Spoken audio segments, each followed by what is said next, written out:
Fala galera, eu espero que tudo bem com vocês, Profsócio do canal Bem na Bio, para continuarmos e encerrarmos o bloco de revisões UniOeste Vestibular 2021, 7 das 7 para você acertar. Se você não é inscrito, se inscreva no canal, deixe seu like, seu dislike, seu comentário, para melhor qualidade de informação chegar até você. Nós teremos aqui uma visão rápida sobre classificação biológica. Faz tempo que a UniOeste não explora isso no seu vestibular? Não! Quando nós pensamos na UniOeste, na penúltima edição, na última ela cobrou o reino animal, mas não explorava muito bem as características em relação aos cladogramas. Mas ela citava reino, ela citava filo dos artrópodes, ela citava classes lá dentro. Então você tem que tomar um cuidado especial com esse tipo de questão na UniOeste. Eu fiz aqui uma breve revisão focada para você lembrar e acertar o maior número de questões possíveis e imagináveis. Quando nós falamos em classificação dos seres vivos, a prova pode lembrar lá de sistemática, que vai fazer o estudo da biodiversidade, que vai incluir a filogenia, a taxonomia. Fala, ei, Sochi, muito nome estranho, ó. A taxonomia é a ideia de dar nome e classificar os seres vivos, e a filogenia de observar a relação de parentesco entre esses seres vivos. Após a teoria da evolução, nós sempre iremos nos preocupar com aquela ideia de ancestralidade comum. Mas eu coloquei aqui um histórico geral para eu pensar em algumas coisas básicas e algumas mais específicas. Nesse histórico geral, lá na época de Aristóteles, lá na época de Linneu, de Aristóteles até Linneu, nós tínhamos dois grandes reinos para os seres vivos, o reino animal e o reino vegetal. Depois, em 1800 e bolinhas, Ernest Haeckel propõe um terceiro reino, o protista. Já estamos em 1900 e aí nós temos Copeland propondo um reino chamado Monera. E daí em 1969, o Whittaker propõe o reino Fungi. E geralmente os autores, os livros do ensino médio, vão levar em consideração a classificação dos seres vivos em 5 grandes reinos. Então eu preciso que você lembre dos critérios de Whittaker, que propõe esse 5º reino. E aí nós temos essa classificação em 5 grandes reinos. E nas décadas de 80 e 90, Lynn Margulis e Karlene Schwartz propõem para nós uma mudança nos aspectos da classificação. Principalmente aquela colocação das algas, tirando elas do reino dos vegetais e colocando no reino dos protistas. E ela acaba usando um termo protoctista. Esse termo não pegou muito e aí a gente acaba encontrando ainda protista nas provas. Então, vem comigo. Nos 5 grandes reinos, os critérios para a classificação são importantes. Então nós temos o reino Monera. E eu vou olhar critérios. O fungi, o animal e o vegetal e o protista. Eu vou bater o olhinho nos critérios. Os critérios aqui foram os propostos por Whittaker. Ele cita para nós número de células presente nesse ser vivo. Ele é uni ou é pluricelular? Então aqui eu tenho reinos, animal, vegetal, protista, fungi, em que eu tenho seres pluricelulares. Você vai falar, ô Sochi, mas eu tenho seres unicelulares também no reino protista. Eu vou falar sim. Então a prova pode ficar brincando com você. Quais dos 5 reinos têm seres unicelulares? O reino protista, o reino Monera, o reino fungi.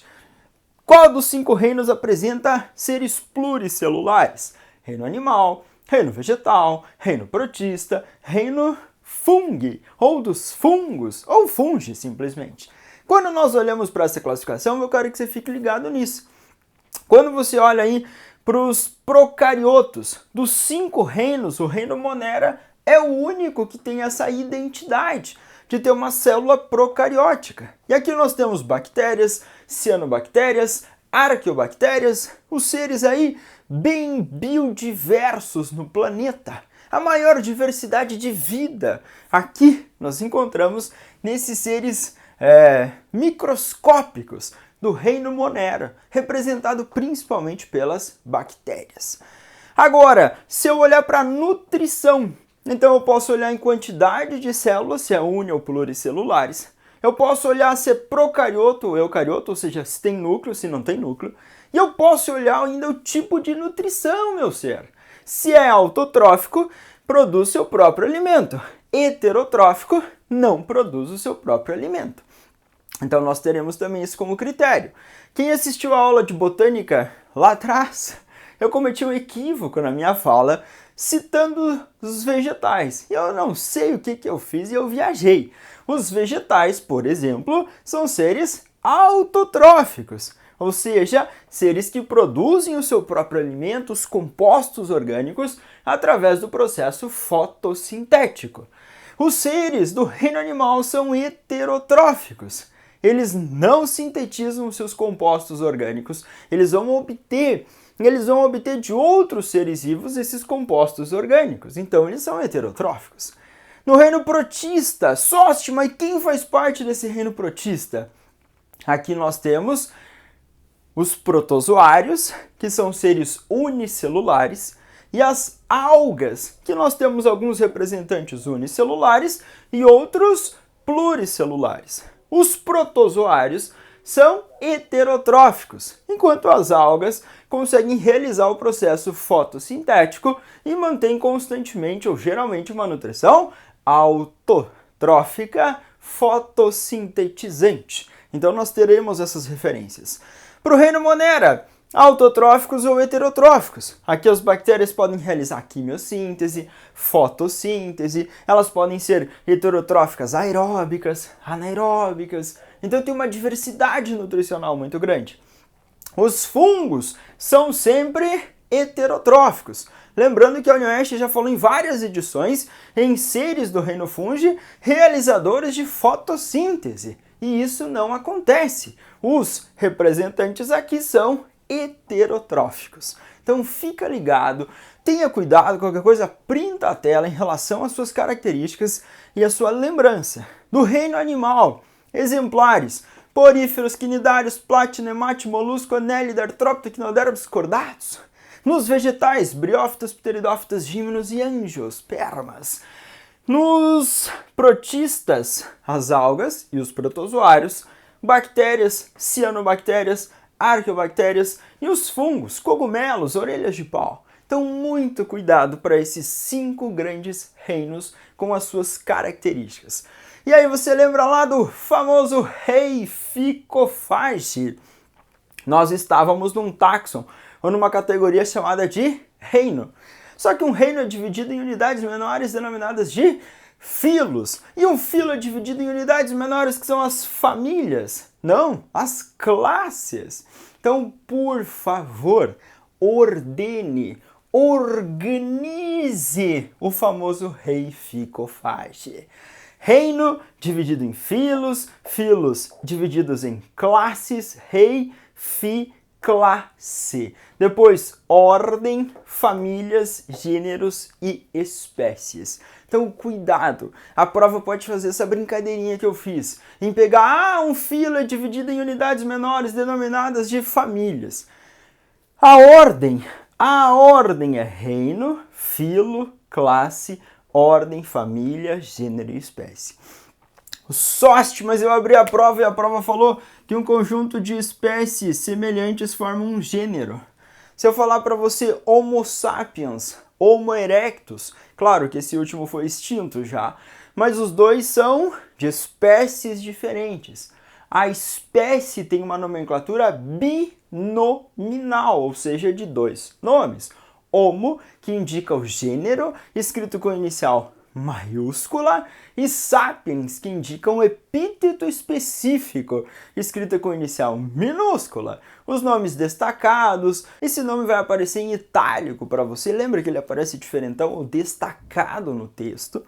O nome é escrito em latim ou latinizado, então existem aquelas regras de nomenclatura, ou seja, regras para escrever um nome científico. Então, além do rei Ficofage, você vai lembrar também dessas regras de nomenclatura. Os seres de uma mesma espécie, aqui espécies semelhantes, compõem um gênero, Homo sapiens, Homo erectus, são do gênero Homo. Se eles são do mesmo gênero, todos esses táxons aqui que vierem anteriormente serão iguais, lembra? que se eles são do mesmo gênero, eles também são da mesma família, da mesma ordem, classe, filo e reino. Então, às vezes, a prova pode fazer essa brincadeirinha com você em relação às categorias taxonômicas e a classificação biológica desses seres vivos. Tá bom? Tamo junto, ó. Mas a prova, Soste, colocou um desenho, colocou um cladograma. A cladística é um método utilizado pelos filogeneticistas e vai aparecer na forma de cladogramas, que são diagramas que demonstram uma certa relação de parentesco entre esses envolvidos. Esse parentesco geralmente aparece citado como espécies. Vamos chutar aqui que A, B e C são 3 espécies. Soste, mas falou que eram 3 domínios. Ele me deu um cladograma diferente, falou que eram 3 famílias estudadas. Tudo bem, você vai usar a referência que a universidade te der. Tudo bem? Mas bati o olhinho. Eu vou olhar assim e falar, cara, eu chamei de espécie A, B e C. Então eu tenho 3 espécies. E essas espécies compartilham características. Elas têm um grau de semelhança, essas espécies são aparentadas entre si. E aí a prova questiona. A espécie B é mais aparentada com A ou com C? Daí você vai falar, opa, com C, Soste. Porque com o passar desse tempo, ele tem aqui um ancestral comum mais recente entre esses dois. Eu vou falar, perfeito. Então B e C têm um grau de parentesco maior. Eu posso analisar também essas características. X. A prova pode falar para você que X, X1, X2 são características que apareceram aí no desenvolvimento dessas espécies. X está aqui na raiz do cladograma, então ela é compartilhada. X, apareceu a característica X. Quando essa característica X apareceu aqui na linha de tempo, lembra, a característica aparece e ela é herdada pelos grupos à frente. Então apareceu X e a espécie A herdou X. Muito bem. Só que aí, com o passar do tempo, a prova pode falar que X era um gene que expressava uma determinada proteína. E aí ocorreu uma mutação. E aí agora, na espécie B, eu tenho aqui a proteína X1. Eu vou falar para você, opa, X1 é uma proteína mutante. Então existe X1 em B, mas não existe X1 em A.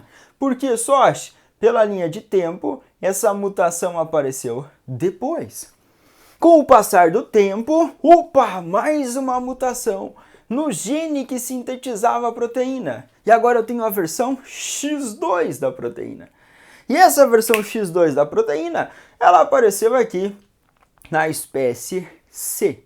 Então, a prova pode ir contando uma historinha para você. Tem que organizar as características que existem no cladograma. Então, tenha um cuidado. Mas a UniOeste, historicamente, já cobrou nomezinhos estranhos. Falou que esse ponto aqui de ramificação é um nó do cladograma. E a gente vai falar sim. E o nó do cladograma, ele dá uma noção de representação da cladogênese, da ruptura da população original. Quando essa população original separa, ou se separa para dar origem a novas populações, a novas espécies que surgem a partir daquela população original. A mudança que ocorre aqui, desde o ponto, desde o nó até a espécie A, desse nó até esse outro nó, do nó até B, todos esses intervalos de tempo aqui, ó, tempo passando, eles representam anagênese. Ana é um movimento gradativo e contínuo. E esse movimento gradativo e contínuo é representado como uma mudança na linhagem da espécie. Então nós teremos aqui nesses intervalos esse termo anagênese e na ruptura, na separação, o momento de cladogênese. Cuidado com esses termos. UniOeste também já cobrou plesiomorfia. Característica, a proteína X sintetizada é uma característica ancestral, então ela é uma característica plesiomórfica. Mas que com o passar do tempo o gene sofreu uma mutação e produziu a proteína X1. Então, opa, essa é uma versão nova daquela característica. Apo é à frente, morfos, uma forma à frente, ou uma novidade evolutiva. Então, as apomorfias são novidades ou características derivadas, enquanto que as plesiomorfias seriam características ancestrais. Então nós teremos esse pensamento também dentro do cladograma. A UniOeste só cobrou assim, plésio, característica ancestral, apos, característica derivada. Então tenha cuidado que eu vou mostrar para você na questão sobre taxonomia. Acompanhe aí a projeção da questão para a gente fazer a resolução dela, tá bom? Na tela, a questão aí para você sobre sistemática. Está escrito assim, sistemática é o ramo da biologia responsável pela classificação biológica. Essa sistemática é um termo bem amplo para o estudo da biodiversidade de uma maneira geral, para a gente entender da diversidade de seres vivos que existem nesse planeta. E a taxonomia é aquela parte da biologia que vai dar nome e classificar os seres, tudo bem? Então na sistemática a gente vai dar nome, vai classificar, vai ver a relação de parentesco entre esses seres, vai ser uma loucura esse estudo e é muito legal.